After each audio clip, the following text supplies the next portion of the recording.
He was used to solitude, just him and the forest, nothing more. But that morning, everything changed when a mother bear, eyes filled with desperation, emerged from the trees carrying her dying cub. What happened next defied every instinct, every rule of nature, and became something truly extraordinary.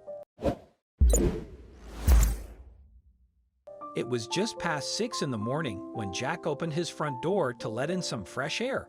He wasn't even fully awake yet, still in his flannel shirt and boots, mid-yawn, mentally debating whether to make coffee or crawl back into bed. But the sight that greeted him on the porch stopped him cold. A full-grown grizzly stood there, barely 10 feet away, not in the woods, not caught on a trail cam, but right there on his porch. She didn't roar or charge. She stood trembling, soaked in places, her breath heavy and loud. Her eyes were leaking, actual tears, and Jack had never in his life seen an animal cry.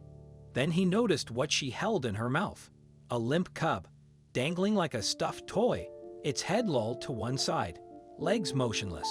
Instinct screamed at Jack to slam the door or grab the old rifle by the kitchen wall, but he didn't move. Something in her expression, broken, desperate, held him still. This wasn't aggression. This was grief. This was a mother on the edge of something even Jack couldn't name. Step by slow step, he backed up. She followed, equally slow, until she reached the center of the porch and gently laid the cub down on the wooden planks. Then she backed up and sat, never breaking eye contact.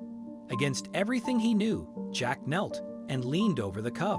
It looked lifeless, its ribs sharp against its fur, one ear crusted in blood. But then, barely perceptible, a twitch in the chest, a breath. The cub was alive, if only just. Jack looked at the mother bear and whispered the only thing he could manage. "I'll try. Okay? I'll try." She didn't react. She just watched. He'd wrapped the cub in his flannel and backed into the house.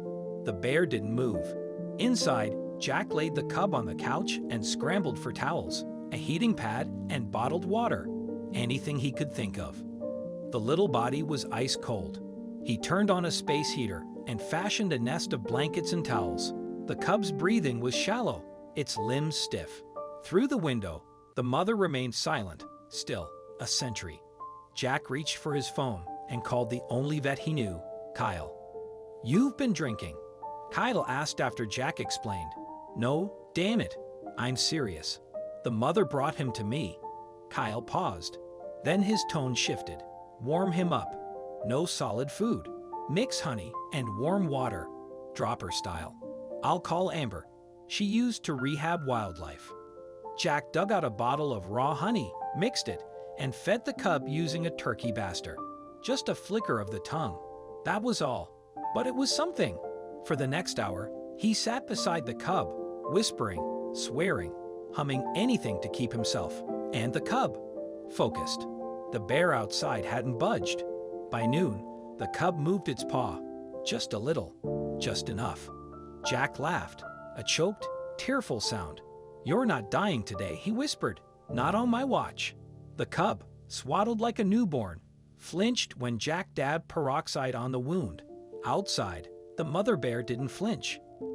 That night, Amber arrived. By then, the cub had made it through another few hours, hours more than Jack thought possible. Amber confirmed it, a deep bite wound, likely from a male grizzly, a brutal reality.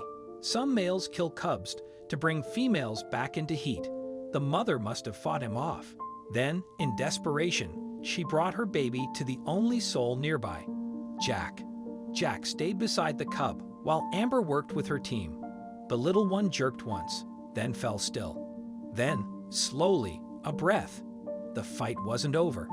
The next evening, Jack pulled into his driveway with the cub bundled in the passenger seat. He wasn't sure what to expect, but she was there, as if she'd never left. She rose as the truck approached, nostrils flaring.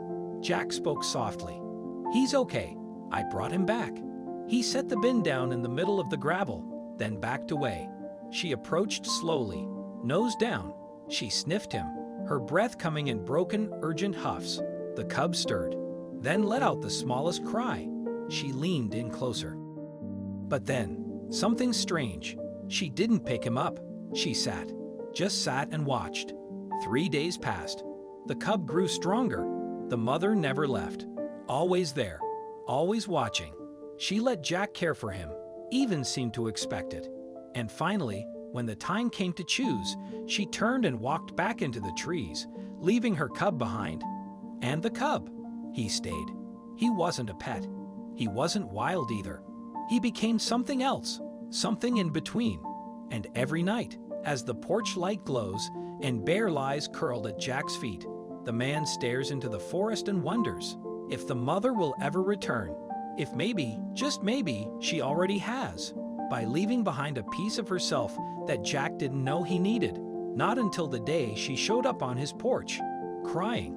This messy, stubborn, wide-eyed piece of her, he's enough, but I'll be honest, every time the wind shifts, every time the night goes too quiet, every time he lifts his head and stares into the dark, like he knows something I don't, I get this feeling in my gut, not fear, not hope, just the sense that the story isn't over. Not yet. What do you think of this story? Let us know in the comments section. I hope you like this story. Please give it a thumbs up and subscribe to our channel. Also subscribe and press the bell icon to never miss the update from our channel. Thank you.